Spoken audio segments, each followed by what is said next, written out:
Good evening here on the East Coast. Konnichiwa to all of you joining from outside of New York and around the world. I'm Joshua Walker at Japan Society. I'm pleased to be able to invite you today to learn about Maguro 101 Gourmet Tuna from Misaki Port. I want to thank our co-organizers for this event, the Kanagawa Prefectural Government, our Food Talk series sponsor, Kikoman Corporation, Talks Plus season sponsors, MUFG and Oryx Corporation USA, as well as anonymous donors, the Sandy Heck Lecture Fund and Helen and Kenneth Cowan. The topic tonight you're going to learn about is Maguro and why it's considered the king of the ocean. You're going to get an inside look at the Misaki Fish Market, which is famous in Japan, and hear firsthand about recent developments in the Japanese and U.S. Maguro markets. We have the experts in the field joining us today and an expert moderator who knows all too much about these topics to guide us today. I'm excited to hear from them. We're first going to be hearing from Masamitsu Ishibashi, President and CEO of the Misaki Megumi Suisan.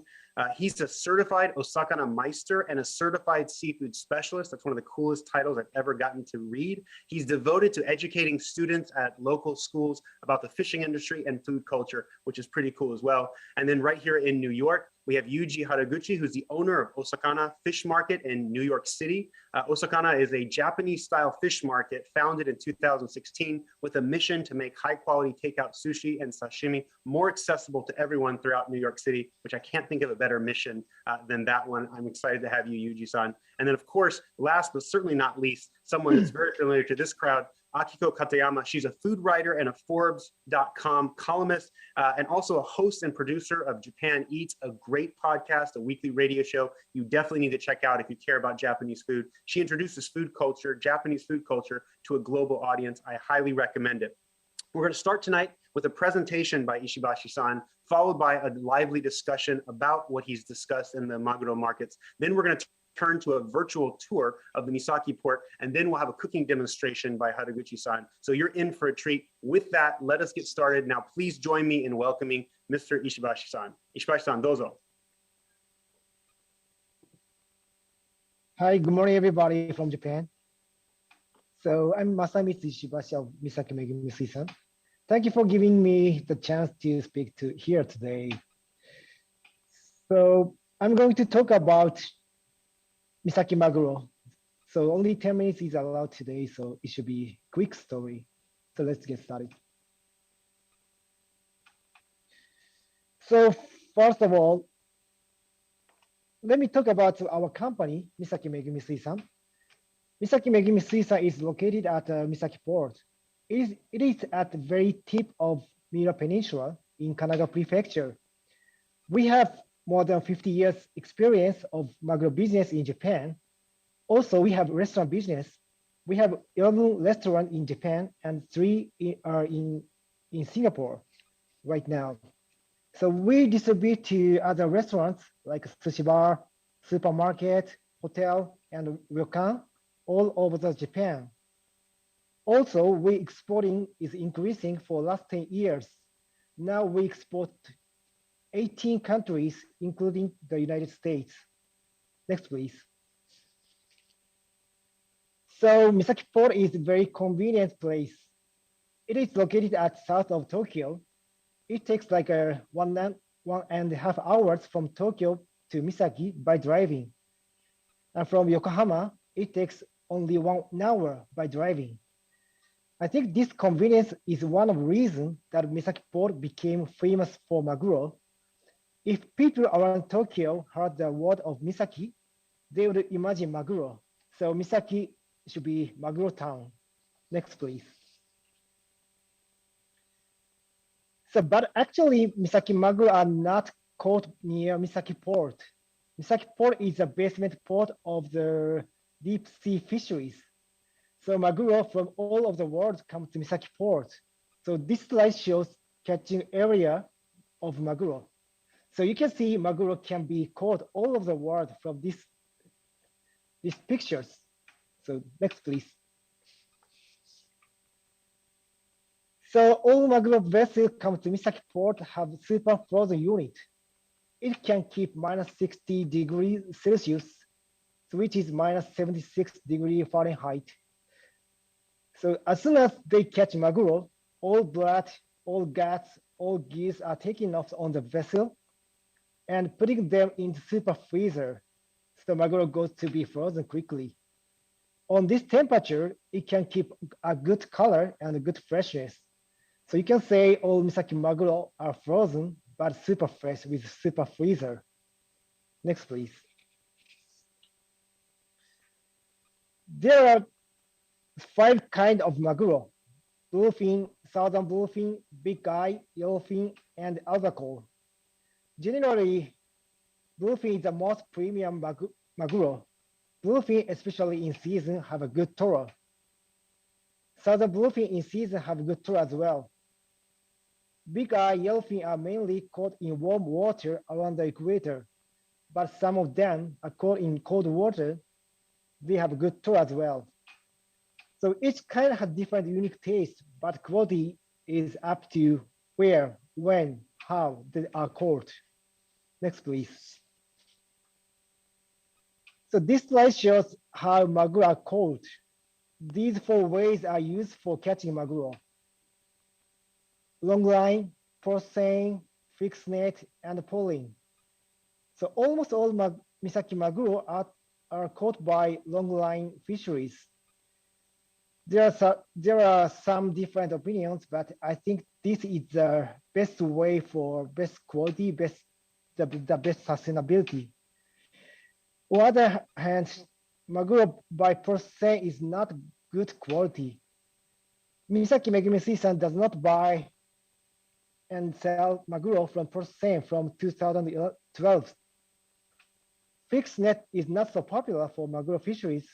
Polling catch bluefin, for example, like Oma in Aomori, are traded at a higher price at Toyosu market. Next, please. So now we can find many farmed maguro in restaurants. Bluefin is farming in Japan, Mexico, and Mediterranean. Southern bluefin is farming in Australia. One life cycle farming is getting popular, but there are some problems of cost and quality. If the origin of bluefin is Mexico, Spain, and Japan, they would be farmed one. Next, please. So all maguro are edible. I mean, you can eat all parts from head to tail. So usually belly part is called otoro. It is the fattest part. So otoro is only 15% from the whole body. So it must be premium. So chutoro is just under the skin. Akami is around the spine. So tail meat and kama is actually like around the gills. So both are good for grill. Head meat and cheek meat are very small parts, so they are very like a super premium part and good for sashimi or grill. So we can enjoy whole maguro body, whole parts in many different cooking ways. Next, please. So this is the last slide for sustainability. So I think this is a too like controversial topic, but to pass maguro culture to next generation, we have to know more about it. On bluefin for last 50 years, it looks decreasing from this chart, but for the last 10 years, it starts increasing. I think because of the strict catching regulation.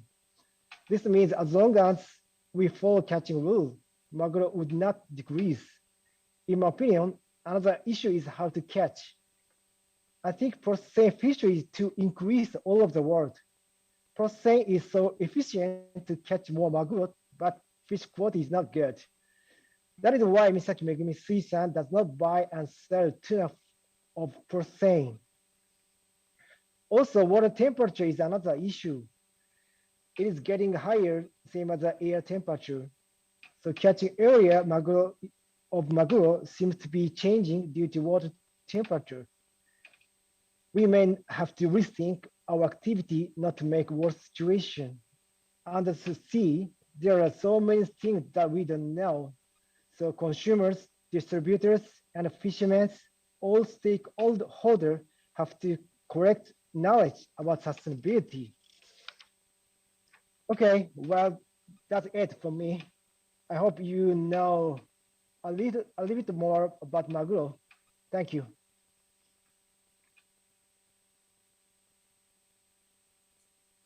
Okay, so thank you so much. It was a well short presentation, but packed with amazing information. So for this second part, we're going to unfold each slide, and we're going to get into the deeper aspects of what just Masa presented. So first, we're going to watch a quick 4-minute video, but I'm going to interrupt occasionally to ask more questions to Masa. So let's start the video.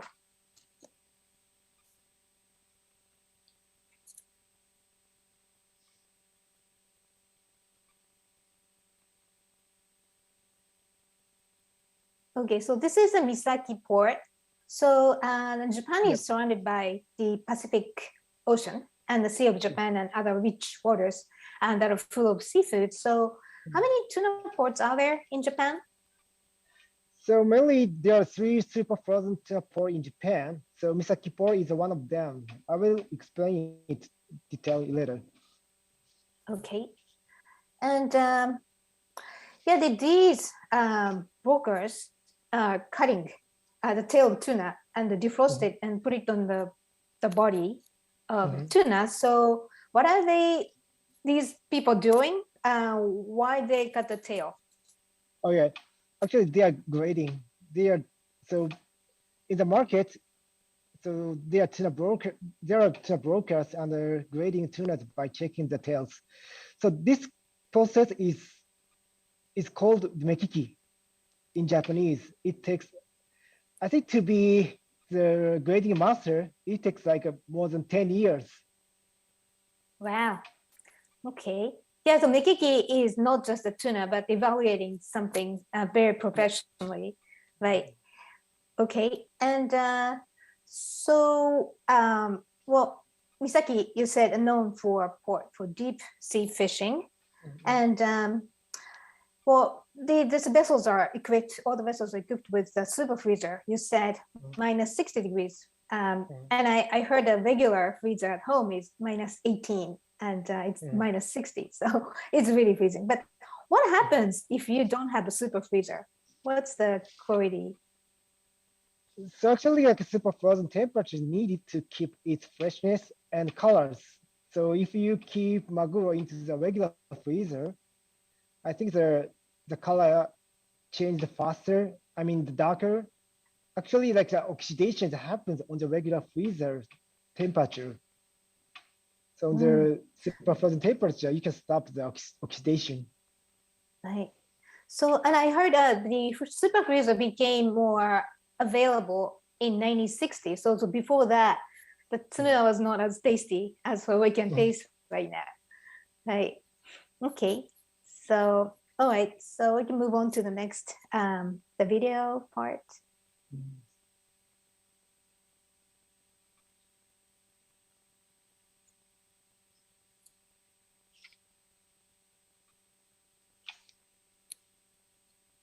So they're cutting the whole body into pieces to be able to process. So this is interesting.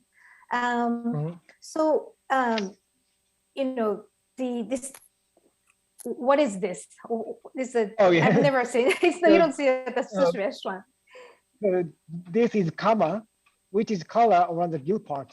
So it is a very, very, very rare part and good for grill. So other than this part, there are so many rare parts on the maguro that you can enjoy to eat, like a cheek meat, like a head meat, like a tail meat. So we can eat almost all parts of maguro. So this is actually, this picture is kama, very, very good for grill. I've seen it in Japanese supermarket too, and people just go run to get the kama when you see it in Japanese supermarket. So it's a precious piece, which should be eaten outside Japan too. All right, so let's move on to the next.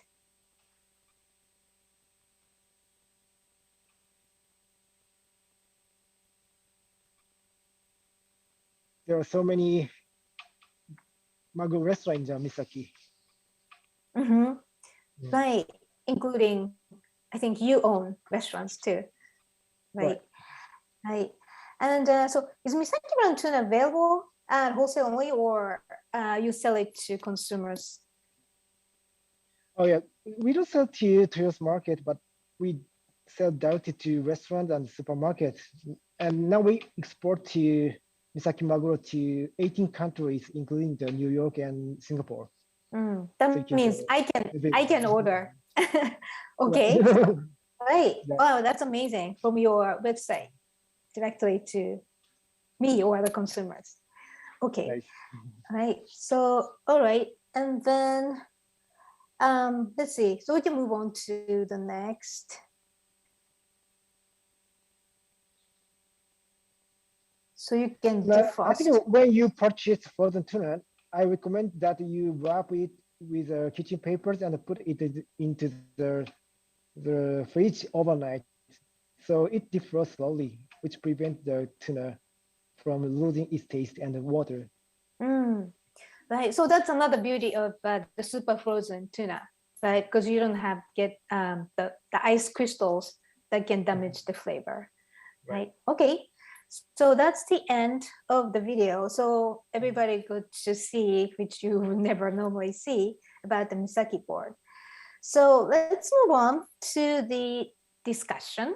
So Masa and Yuji Haraguchi, who is an expert. So Yuji, I know we've been good friends for a long time too, and I've been his restaurant many times. And what he does is he walks the talk, and he's a very sustainable minded chef as well. So, okay. So first of all, this is a question to Yuji. So, well, in his presentation, Masa introduced us to different types of tuna. So, such as bluefin, albacore, yellowtail, all those things. And you have a lot of experience. Actually, you used to sell fish to restaurants, and you know how to cook. So, so what is I would say? Could you tell us how different types of tuna are actually used? Yeah. So, like Masa explained, there are 5 different kinds of tuna. And then I used to wholesale tuna to sushi restaurants when I was working as a fish purveyor.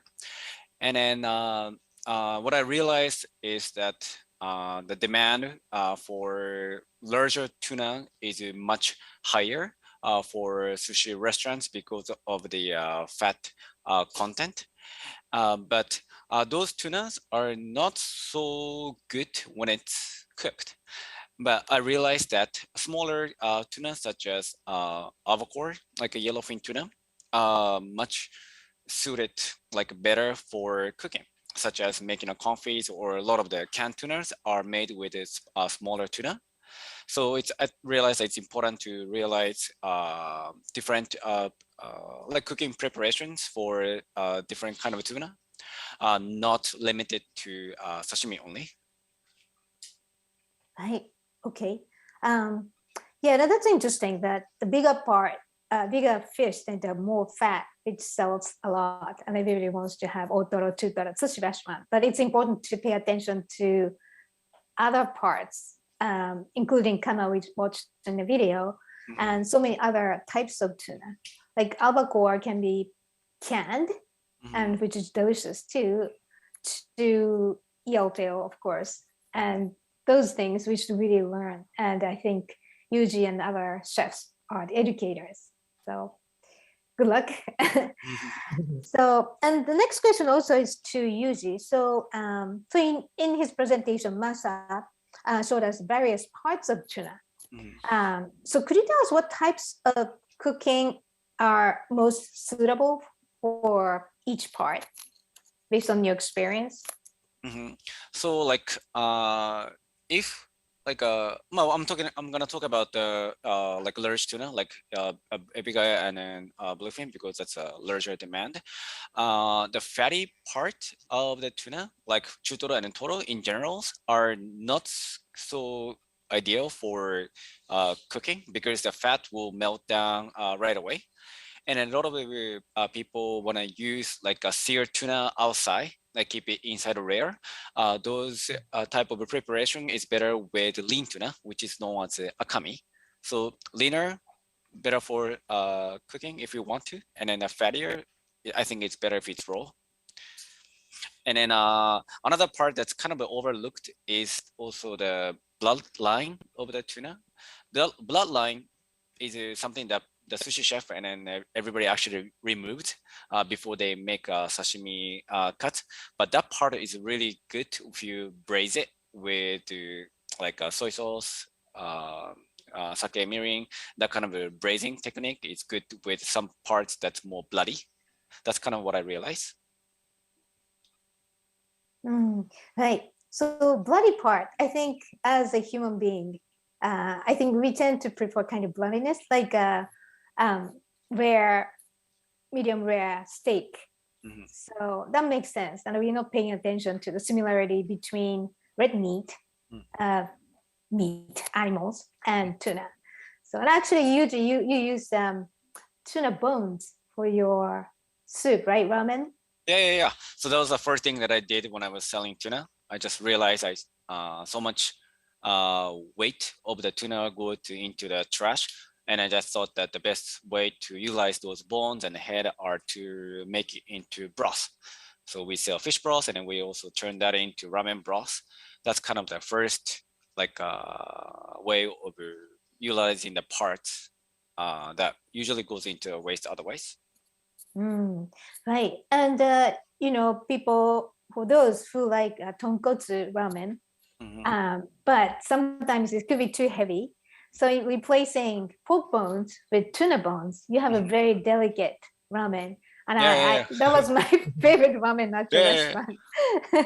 Right. It's called tuna kotsu ramen. Right. So, okay. And this is a question for Masa. So I heard that you're trying to be most sustainable Maguro purveyor in the world, which is a big statement. So what do you actually do to make it happen? Yeah, so actually we are not a fisherman, but we are just middlemen. So I mean, our position is between like fisheries and the consumers. So what we have to do is to select and to connect the right thing. I think right thing is not only Maguro itself, but also like, for example, like energy for distribution. And styrofoam bags is for distribution is another problem. So that's why we use cardboard bags instead of styrofoam bags for online shopping. So, but we still use styrofoam bags for business distribution, but we would like to change little by little. Yeah. Right. And also you said during your presentation, the purse seine fishing, that's a big net captures everybody surrounding tuna, which is a lot of waste because you have to throw out the bycatch fish. So that's really that you don't buy those the fish caught in that method. So which is in the first place, you're avoiding the waste and it's a respect to sustainability, right? Okay. And also I heard you compost the leftover pieces of tuna, right? Right. So that's amazing. And okay, so here's another thing I want to ask you about the sustainability. So, Masa, you have a great project called Maguro Denki. Could you tell us what it is? Yeah, I think that it sounds funny, but as I said, mostly our Maguro is super frozen. Those Maguro are from all over the world. So we keep them at a super frozen temperature. Then we distribute it to all over Japan and the world with a super frozen temperature. So I think we consume a lot of energy and produce a lot of CO gas. So we have to change our activity for sustainable way. That is why we will change our energy sources to renewable energy by 2025. And we believe this action should be expanded to others. So that is why we started to be an agent of renewable energy to other stakeholder. This project is Maguro Denki project. Mm. Right. So basically you try to create energy, Yes. and then try to distribute to other Yes. Maguro. Right. So how do you produce that energy? We use the solar power on the roof, and we make a contract with the producer of the solar energy. Mm. So how much have you saved so far? How much of So far, energy have? almost like just 20%, but we expand, we increase the power. Mm. Right. Well, 20% is pretty good and very impressive. Right. When did you start the Maguro Denki project? When? I think that sustainability. Right, but what year? So I think, we started 2012. Okay. Right. So, well, that's great. It's still new, but then it's already 20%. So that's amazing. And also, your wife is also part of the project to be sustainable, right? So what does she do? Yes, she started to make a brand of the seafood processing, so which is a fish stand. So Wow. she made her online shopping. Then Wow.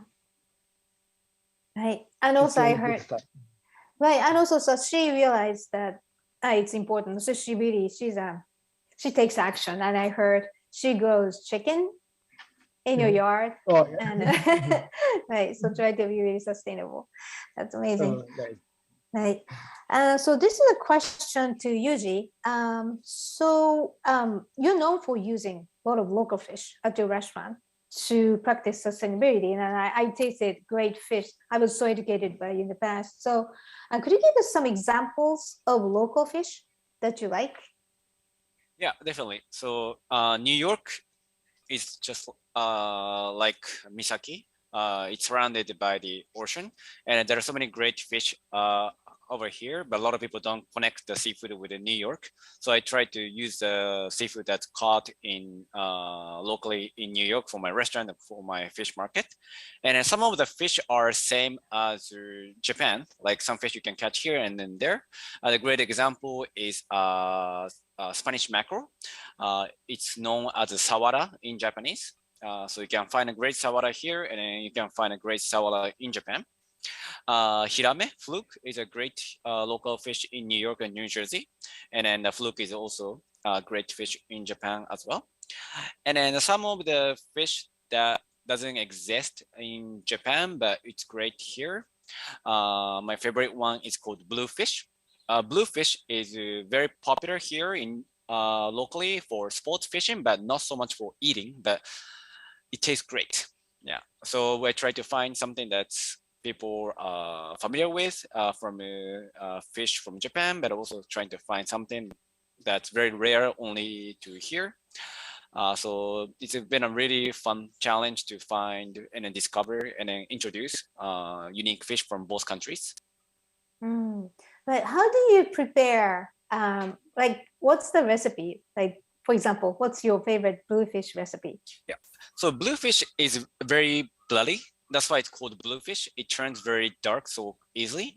And then, like I explained earlier, the bloody fish tastes good when it's cooked well. And then the simple recipe that I have is just salting a little bit and then marinating with saikyo miso. Saikyo miso is a sweet miso. The sweet miso flavor and then a little bit bloody, like rich flavor of bluefish go very well together. Right. Okay. And this is a question to Masa. So, you sell unusual parts of tuna, right? Like head or heart. Are they popular in Japan? It's getting popular, but not so popular in the whole Japan. If you come to Misaki, I think all restaurants, sell the that's a real part, but not so popular in Japan. Right.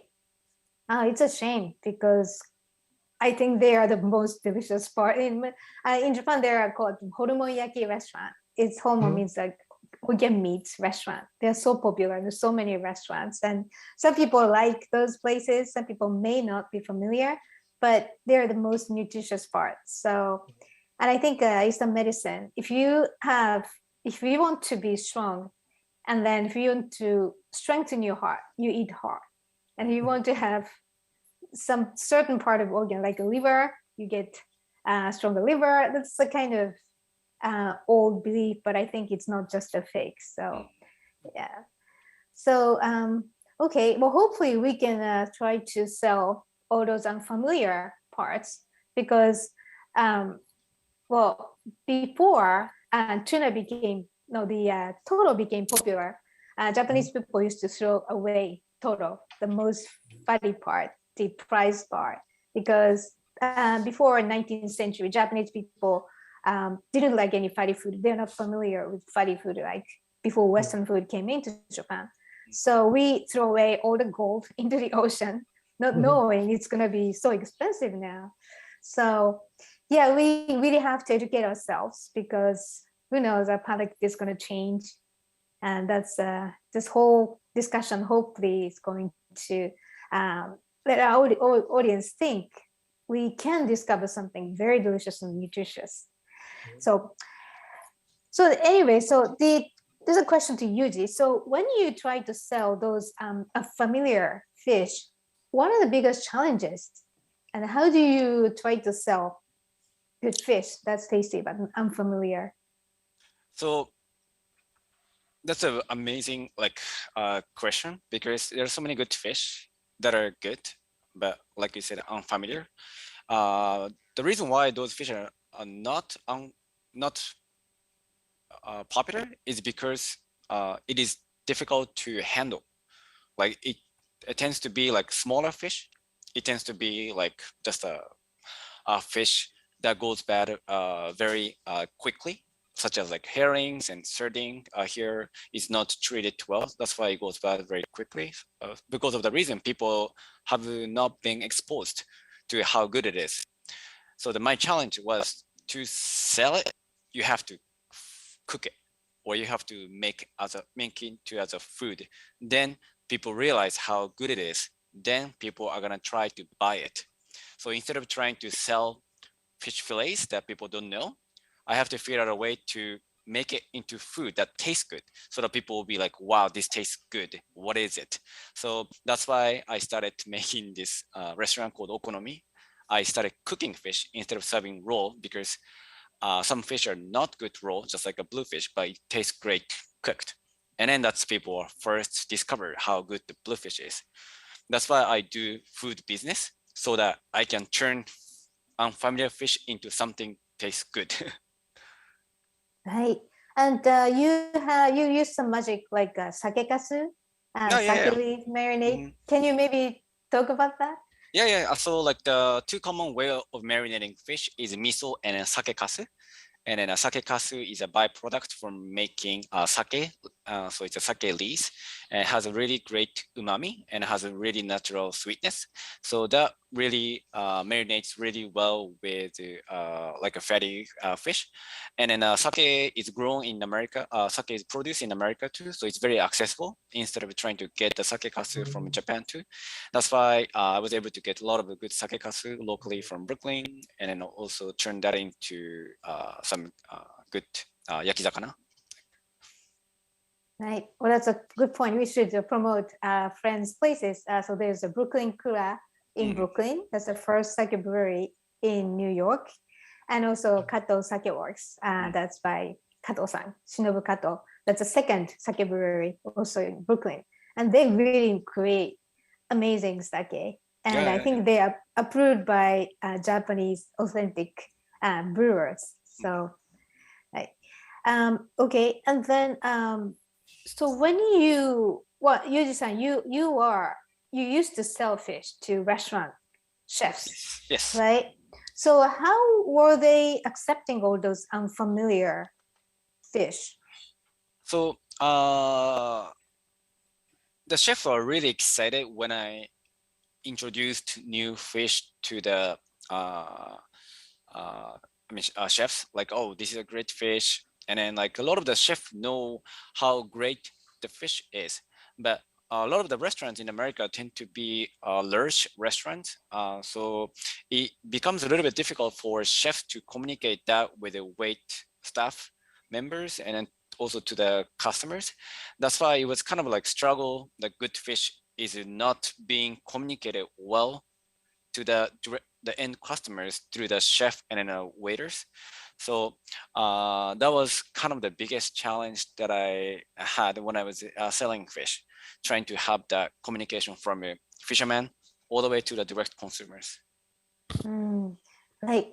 And also the other question I inevitably have to ask you. So the Japanese fishermen, Masa, well, they are meticulous about how fish is processed. The moment it's caught, it's almost like a hungry baby to your table. And whereas here, I heard that if you're a restaurant chef, you receive a fish that you ordered. In America, each fish has a box. It's like a baby. But then in America, there's a big box, and then there's all those layered together. And in the bottom, it was smashed, and it's not almost edible. So is this still the case? Do you see that same sad treatment of fish in this country? To you, Yuji. Oh yeah. Sorry. Yeah. So what Akiko-san said is 100% true. And then the fish in Japan, fish in America are as good as each other when they're in the ocean. And people change the quality after they catch it. That's what I realized. That's why learning fish, the proper way of fish handling really changes the shelf life of the fish and also taste of the fish, which really eliminates of the wasting the whole fish that doesn't even get to the customer's table. So I realized the most important thing to import from Japan is not only the fish itself, but also the way of handling the fish, and then trying to just send that message out to the people who are in the industry. Right. Well, I actually spoke to a number of Japanese chefs who unfortunately prefer to import fish, even if they know it's not ecologically most ideal because of how fish is handled for the quality. So hopefully it's going to change surely, for certainly, because we do need to start eating local fish. But I think you wanted to say something about the Boston tuna, Yuji? Yeah. So one of the greatest memories that I have when I was selling tuna was when I met really New England looking old American fisherman telling me the story of how he is thankful to Japanese tuna fishermen of coming to Boston and teaching him how to catch tuna properly so that he can export tuna to Japan and then make fortune. I realized that story was a very great story because that's like a really nice communication between Japanese fishermen and American fishermen through the handling tuna. And then Boston tuna is very popular in Japan because of it, because they handle tuna very well. And then those are American fishermen. But that way of handling tuna came from Japanese fishermen long time ago. I thought the story was really amazing story, and I hope that will continue to other fishes as well. Wow, I didn't know that. So it's a widely practiced in Boston among Boston fishermen. They know how to handle tuna. Yeah, American fishermen, American bluefin tuna fishermen know how to handle tuna very well because it's very popular for Japanese market. Yeah. Right, and they should know you can make a fortune out of it. Yeah. I mean, like I was saying, like you catch less, you make more money, which is leads to the sustainable topics that we have. You catch everything with care, and the shelf life is longer, and then you make more money and you catch less. Yeah. Right. Is it only in Boston area or any other?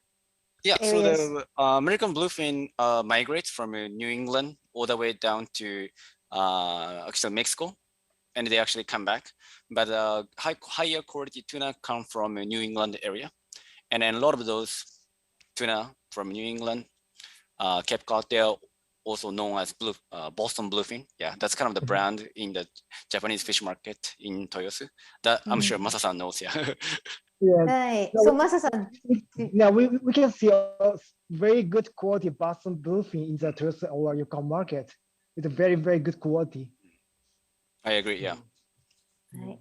So and sometimes it's shipped back to American sushi restaurants. So that's just Yeah.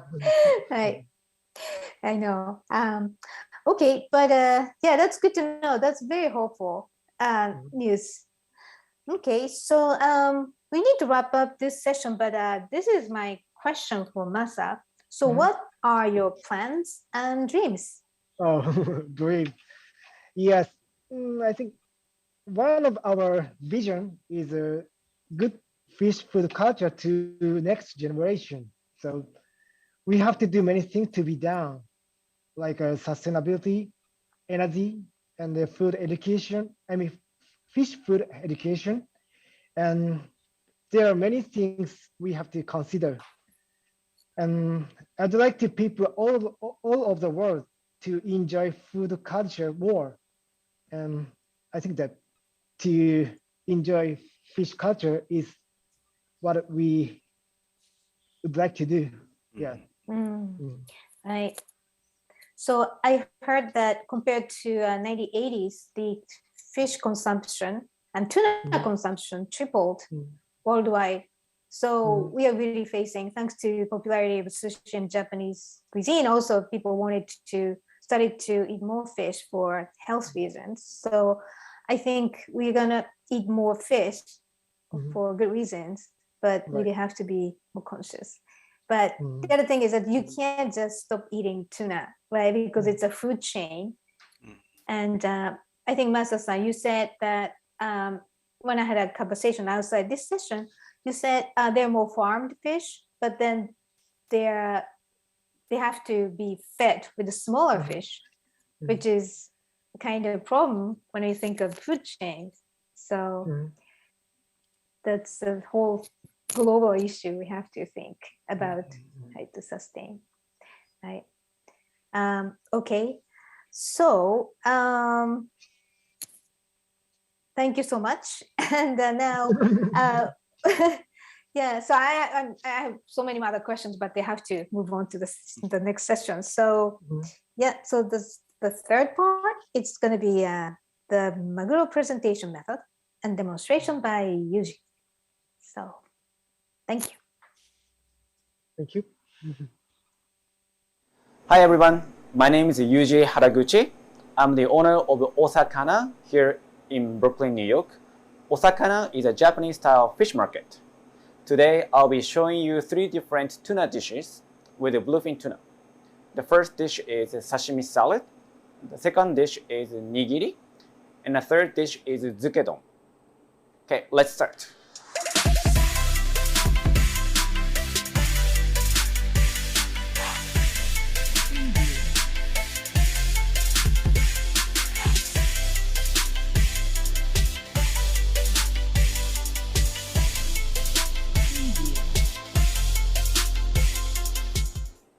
First, I'm going to show you how to make sashimi. And then the first thing that's important to know is the way fish is portioned is a little bit different. So this piece of tuna is called saku block.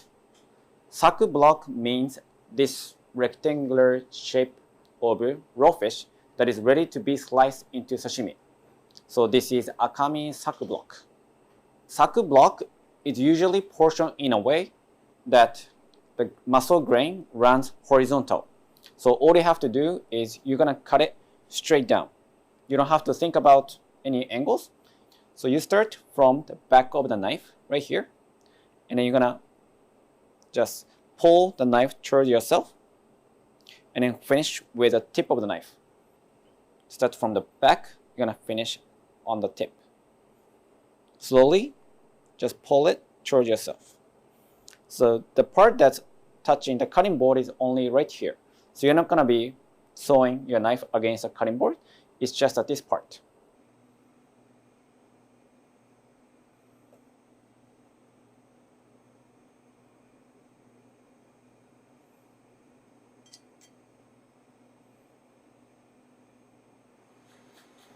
This sashimi salad, I'm going to have a combination of kaiware, radish sprout, and then a watermelon radish.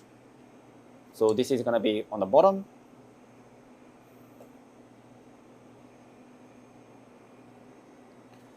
Okay, I'm going to plate tuna right on top.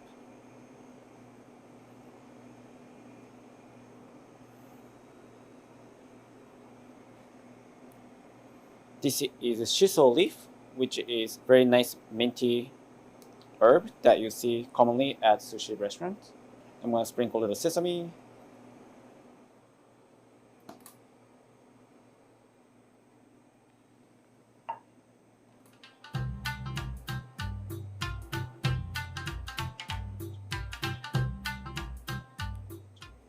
Next, I'll show you how to make sushi.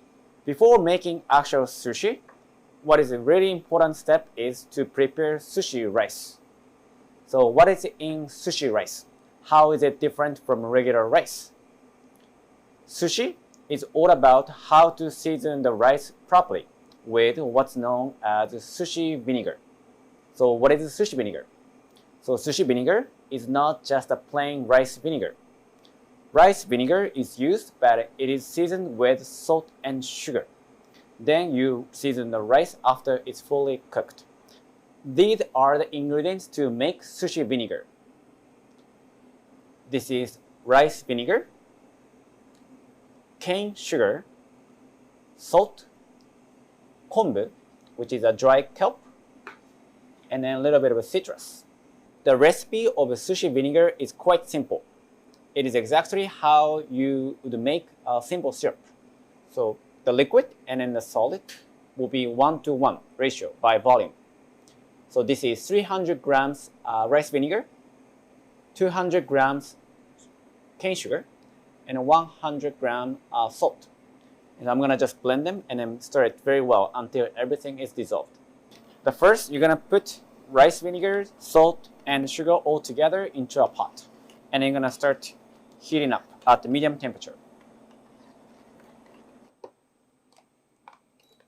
So I'm going to heat up all together, and I'm gonna stir it so that the salt and sugar doesn't get burned on the bottom.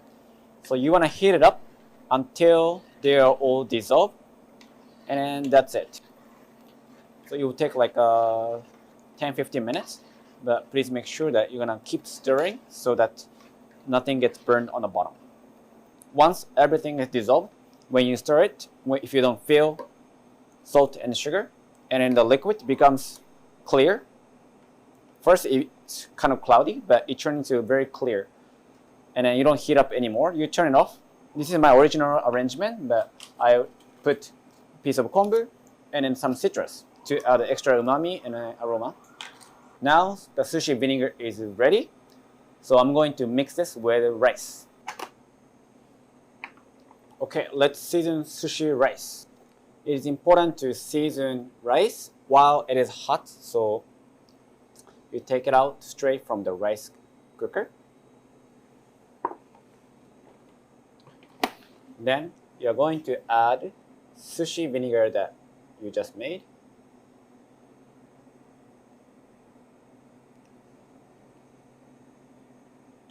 So the purpose of seasoning rice with sushi vinegar is it is not to make the rice like vinegar flavor.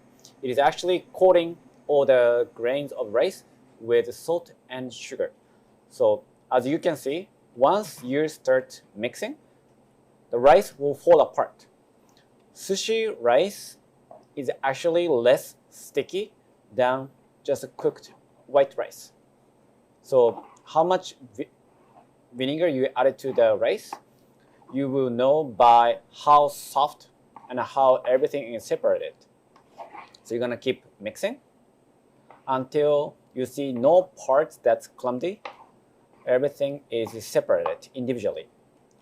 And it is important that you do this process 15 minutes before at least making actual sushi, because the rice will need to be at room temperature. And then the way you season the rice, make sure that you're not gonna crush the rice. You're gonna season it very gently so that the rice will not lose its original shape. And then the bowl that I'm using is called a hangiri. You don't have to use this bowl. You can use any kind of a flat tray with edge around it so that the rice won't go outside. It is not recommended to use a mixing bowl, because mixing bowl, the bottom, the heat will stay. So you want to use something that's flat with the edge around it. So you can see the rice is all seasoned and very shiny. That's another sign of how rice is seasoned properly. So now this needs to be just rest. Now rice is ready. So I'm going to have neta. Neta is a slice of sashimi that is specifically sliced for nigiri, which is a little bit different shape than the sashimi that I showed you earlier. So I'm going to show you now. First, I'm going to cut saku block out of this chutoro.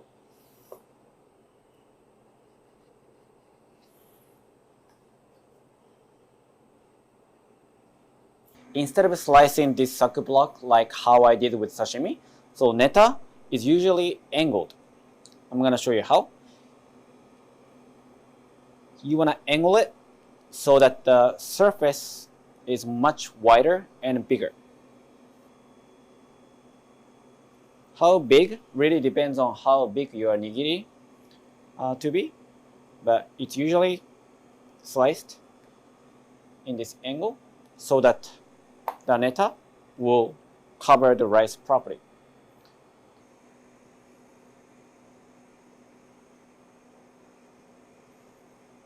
Neta for nigiri sushi is now ready. Then I'm going to show you how to form the rice. This is a rice that's been perfectly rested, ready to be molded into nigiri.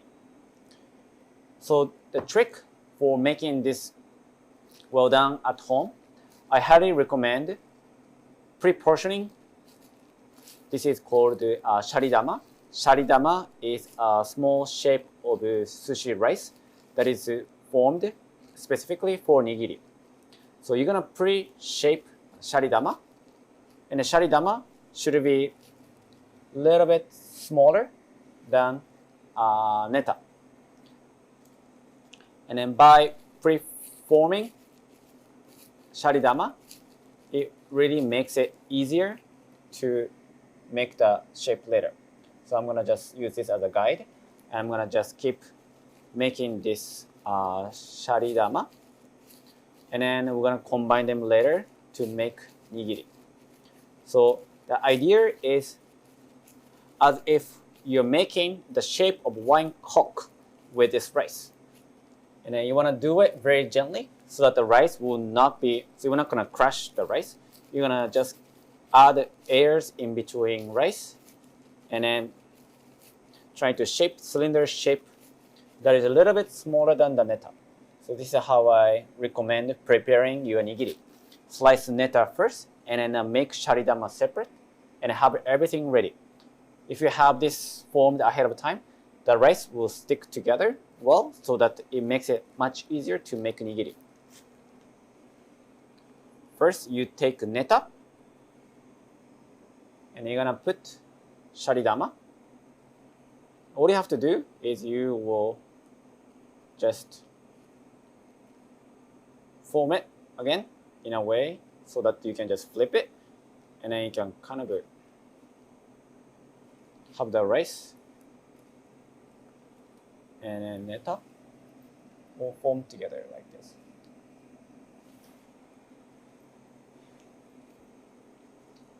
It's almost like you're covering sharidama with neta like umbrella.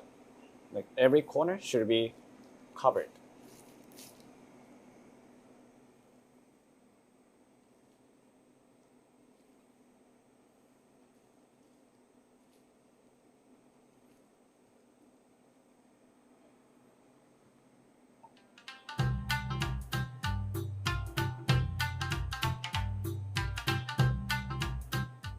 The last dish I'm going to show you is called zukedon. Zukedon is kind of like poke, where you have a rice and a fish on top. What's different from poke is that the fish will be pre-marinated, which means zuke in Japanese. I'm going to incorporate a very simple technique called Yubikey into this dish. Yubikey means blanching a saku block of sashimi in a hot water and then chill it in an ice bath. Make sure the water is super hot. Super hot that you can almost see the steam and boiling like this. And you're gonna drop it. Make sure you have a chopstick or something. If you drop it straight down, it'll stick to the bottom of the pot. So you're gonna drop it and you're gonna let it swim until the whole surface area all around turns super white, like this. And you're gonna soak it in an ice bath immediately so that it stops cooking. You only wanna cook the outside, not the inside. If you do it at a lower temperature, you actually cook inside. Then I'm gonna dry it. This is the marinating liquid for this tuna. It's a very simple recipe. You have an equal amount of sake, soy sauce, and mirin. And then we add a little bit of kombu just for the extra flavor. The way I'm going to slice this tuna block is going to be same as a sashimi.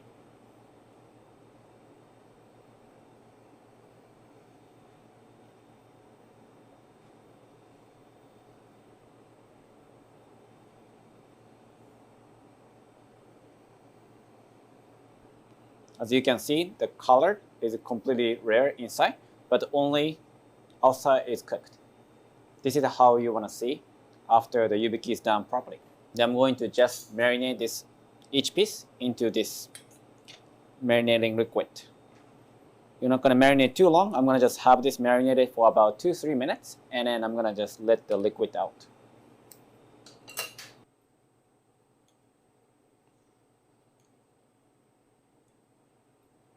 Now I'm going to put everything together for zukedon. First, this is sushi rice that we made earlier. And I'm going to put this marinated tuna. And I'm going to finish with this garnish, kaiware and watermelon radish.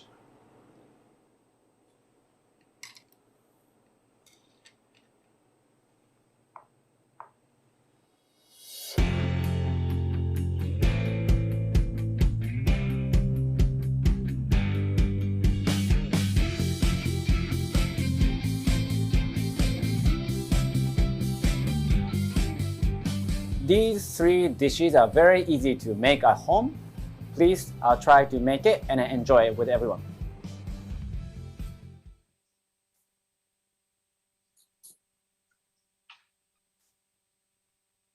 Well, I'm sure we are all getting hungry. Thanks, Yuji. Right. So this is the end of today's event. So thanks so much again to Masa Ishibashi and Yuji Haraguchi. Thank you. Yeah, thank you so much. And of course to the audience. So thanks for joining us today. And hopefully we can see each other in the next future event. So if you have a moment, please fill out a short survey about this program, and you can find the link in the chat. So we really appreciate your feedback. And also you can find out more about upcoming Japan Society programs at japansociety.org. So everybody have a good night.